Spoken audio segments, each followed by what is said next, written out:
حدیث کچھ لوگ کہتے ہیں جی قول رسول ہے. بھئی یہ قول رسول ہے لیکن فرمان رسول نہیں ہے. یہ رسول اللہ کی زبان سے نکلا ہوا قول ہے, رسول اللہ کے دماغ سے نکلا ہوا قول نہیں ہے. رسول کے فرمان الہی, فرمان رسول وہ ہے جو حدیث مبارکہ میں ہے. یہ فرمان الہی ہے. اب ہر پیغمبر کے ذریعے, انسانوں کے ذریعے سے ہی اللہ نے کلام کیا ہے. اللہ نے قرآن میں بھی یہی فرمایا ہے کہ اگر زمین میں فرشتے بستے تو ہم فرشتے بھیجتے, ان کو وحی ہوتی. لیکن زمین میں انسان بستے تھے تو اللہ تعالیٰ نے انسان ہی بھیجا.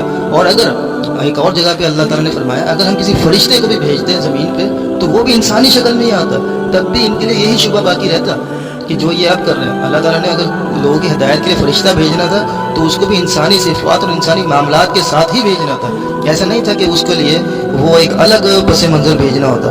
باقی اللہ سے امید ہے اللہ ہمیں عمل کی توفیق دے. اور چینل کو میں سبسکرائب کرنے کا آپ کو اس صورت میں کہوں گا کہ اگر آپ کو میری ویڈیوز پسند آ رہی ہیں تو ضرور سبسکرائب کریں, نہیں تو